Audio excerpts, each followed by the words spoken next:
දුවලා පුතාලා හැමෝම study with Masha YouTube channel එකට සාදරයෙන් පිළිගන්නවා. එතකොට අද HTML වීඩියෝ එකෙන් අපි කතා කරන්න යනවා කොහොමද අපේ වෙබ්සයිට් එකට අලුතෙන්ම heading එකක් දාන්නේ කියලා. එතකොට දරුවනේ මේ heading එකක් දාද්දී ඔයාලට සැලකිලිමත් වෙන්න ඕන කරුණු කිහිපයක්ම තියෙනවා. අපි බලමු මොනවද ඒ කියලා.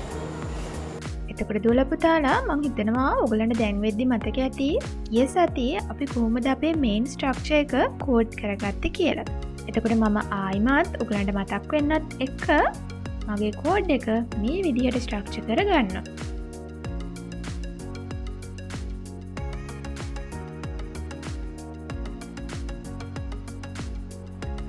එතකොට මම අද මගේ heading එකට title එක ගන්නවා heading 2 කියලා.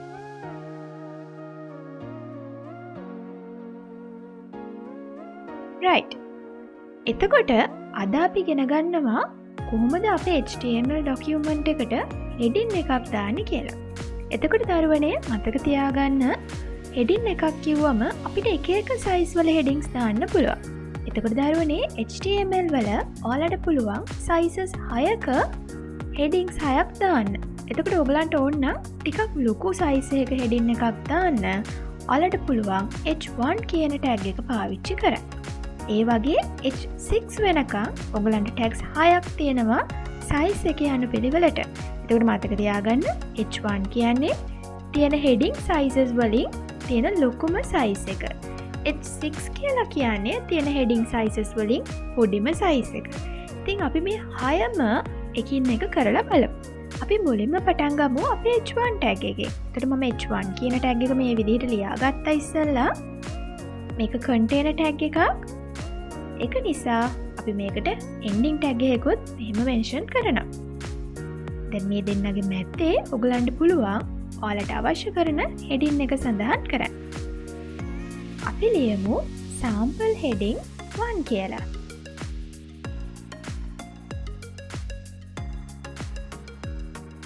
එතකොට දැන් මම මේක save කරලා බලනවා. ඔයගලන්ට පළවෙනි heading එක පෙන්වන්න ඕන නිසා ඔයාලට මතක ඇති කොහොමද අපි save කරන steps කියලා. මේක මගේ දෙවෙනි project එක. ඒක නිසා මම මේක අලුතෙන්ම save කරනවා. මම කැමති පුතාලත් මම කරන විදිහට දවසින් දවස අපි කරන videos වලට එන projects වෙන වෙනම save කරගන්නවන. ඒකට අන්තිමට ඔයගලන්ට බලන්න පුළුවන් මොනවාද මේ ඔයගලන් තනියෙන් කරපු projects කියලා. මම මේකට heading එක දෙනවා. මම brackets අතර දාගන්නවා headings කියලා. ඊළඟට .html කියන extension එක.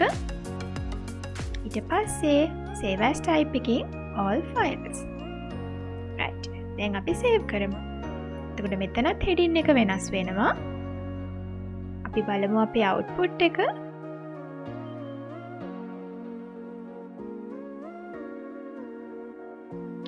එතකොට මෙන්න මේ විදිහට තමයි අපේ පළවෙනි heading එකේ size එක අපිට පෙන්වන්නේ. අපි බලමු අපේ ඉතිරි text පහත් කොයි විදිහට අපිට display කරගන්න පුළුවන්ද කියලා. එතකොට මම H1 tag එකම මෙහෙම පහළට copy paste කරගන්නවා. මෙතනින් මම මගේ tag එක H2 කියලා හදාගන්නවා.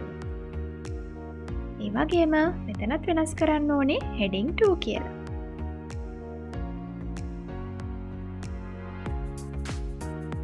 ඊළඟ එක කියන H3.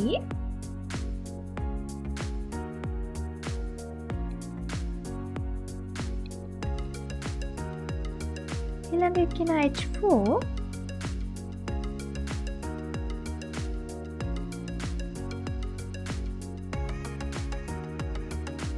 ඊළඟට H5.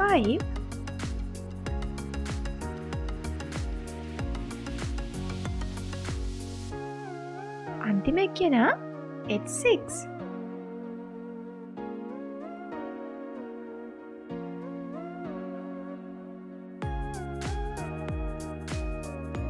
right. දැන් හොඳට බලා ගන්න මම මේක save කරන විදිය. දැන් already මම මේකට නමක් දීලා තියෙනවා. ඒක නිසා අපි ආයිමත් මේකට නමක් දෙන්න යන්නේ නැහැ. එතකොට මේක ආයිමත් save කරන්න ඕනේ නම් ඔයාලට පුළුවන් options දෙකක් පාවිච්චි කරන්න. වැඩියෙන්ම ලේසි ඒ වගේම මම පාවිච්චි කරන ක්‍රමය තමයි control key එකයි S කියන key එකයි එකට press කරාම automatically මේක save වෙනවා. කියන්නේ අපේ shortcut keys වලින්. දෙවැනි ඔප්ෂන් එක ආයිමත් ඔයගලන්ට පුළුවන් ෆයිල් ගිහිල්ලා සේව් කියන එක ක්ලික් කරන්න. එතකොට මේ ඩොකියුමන්ට් එක හරියටම සේව් වුණාද නැද්ද කියන එක බලා ගන්න පුළුවන් මෙන්න මෙතන තියෙන ස්ටාර් එකේ. මේ ස්ටාර් එකේ මීනින් එක තමයි සේව් වෙලා නැහැ කියන එක. මේ බලන්න මම control key එකයි S key එකයි press කරාම වෙන දේ. හරි. මං හිතනවා ඔයගලන් දැක්කා කියලා. සේව් කරපු ගමන් මේ තියෙන ස්ටාර් එක නැති වෙලා යනවා. ඉතින් මේ වගේ පොඩි ට්‍රික්ස් ඔයගලන් ඉගෙන ගන්න. ඒක ඔයගලන්ටත් ලේසි මේක කෝඩ් කරගෙන යද්දී. හරි දරුවනේ ඊළඟ ට්‍රික් එක මතක තියාගන්න. දැන් අපි already අපේ Google Chrome එක open කරගෙන තියෙනවා.